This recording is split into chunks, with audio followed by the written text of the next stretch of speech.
CLOUD is one of the smaller and most unusual experiments at CERN. Its purpose is to study the effect of cosmic rays on the formation of clouds in Earth's atmosphere. These new results from CLOUD are important because we've made a number of first observations of some very important processes that may be going on in the atmosphere. And they concern the formation of embryonic clusters of particles that may eventually grow to become the seeds for cloud droplets. And in particular, we've measured the effects of cosmic rays, or the ions from cosmic rays, on the formation of these particles. And what we found is that cosmic rays do significantly enhance the production of these particles. Cosmic rays do significantly enhance the production of these particles. We've also managed to measure for the very first time exactly the molecules that are participating in these so-called critical clusters, which are important because at this size the clusters typically will evaporate, and we've discovered exactly why it is that they don't evaporate and grow above this critical size.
CLOUD consists of a cloud chamber, that is, a 3-meter stainless steel, super clean chamber, specially optimized to study the formation of clouds and their aerosol seeds under controlled conditions.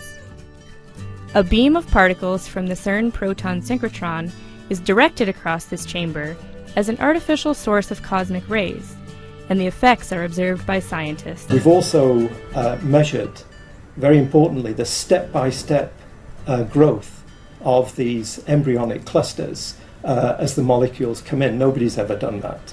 So all these measurements are very important for using in climate models now to try and evaluate their significance on clouds in the atmosphere. The experiment has been built by an interdisciplinary team of aerosol scientists, atmospheric chemists, particle physicists, and I can say without exaggeration it's a dream team. We have absolutely the top experts from Europe and also from America and Russia. CLOUD has found that cosmic rays enhance the formation of aerosols from the condensation of minute amounts of sulfuric acid and ammonia vapors in the atmosphere. They have also shown that, contrary to what was previously thought, these vapors are not sufficient on their own to explain atmospheric observations of aerosol formation. Investigating additional vapors, such as organic species produced, for example, by trees, will be the next step for CLOUD. So the news today is we've been studying actually anthropogenic pollution in cities, and we found a new mechanism that wasn't known before, which we think is very important for forming winter smog episodes in polluted urban environments. What it is two vapors, nitric acid and ammonia. Now these are quite light vapors, they're so-called volatile vapors, and they are continually exchanging with particles in the atmosphere. So they are thought to be, previously were thought to be playing just a passive role, adding a bit of mass to smog, but not really driving the processes. What we found is that they're actually key players, and they're helping new particles form in highly polluted environments. So when there's a winter smog episode, we're seeing new particles continuously, almost on a daily basis, forming, and these are making the clouds thicker and more opaque. It was not known, it was not understood how these particles could form, because as soon as a small particle forms, in a very polluted environment, it will collide with the pre-existing particles and basically be removed from creating new particles. Anyway, this new mechanism is allowing them to grow. There are two very important vapours, one of which has been controlled previously. Nitric acid is produced by so-called NOx, and that is controlled, the emissions of that's controlled from vehicles. But the other one, ammonia, is not controlled, and ammonia is just as important.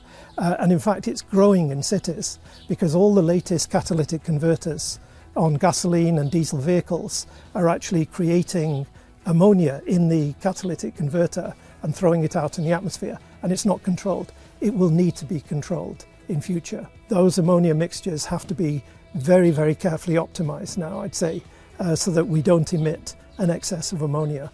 This result that we're just publishing now is a very important one for human health and urban pollution.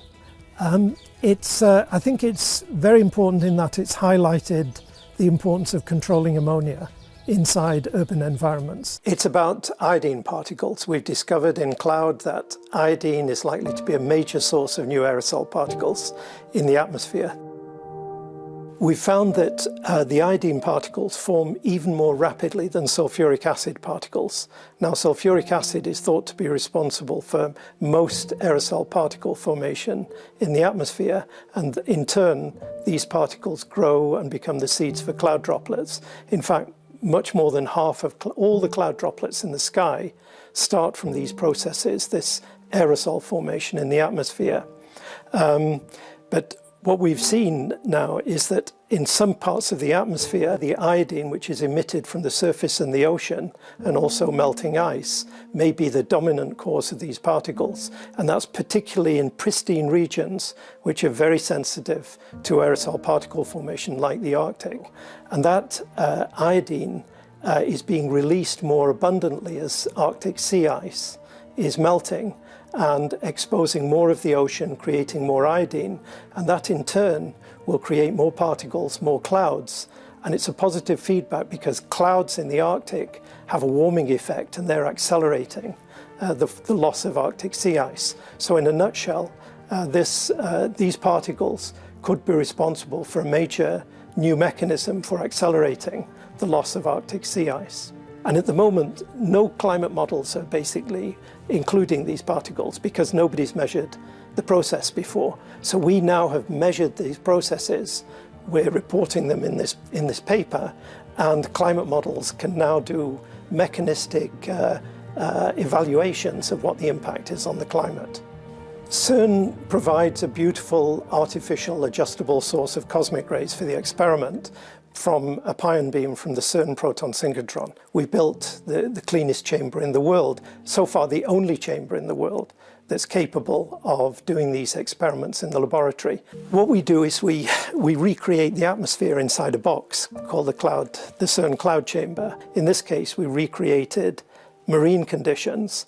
We added roughly one in a million molecules of iodine. We turned on green lights, in fact, to mimic the sunlight, the photolytic processes. And so clouds measurements are helping provide the basic experimental data that climate models need with which to understand climate change and the progression of the climate. In fact, the Intergovernmental Panel on Climate Change, the world's scientific body that reports to governments on the status of climate and climate change, recognizes that the biggest source of uncertainty in their models is actually the understanding of these aerosols and how they've changed since pre-industrial times. So the interest, the scientific and the social interest in cloud is extremely high.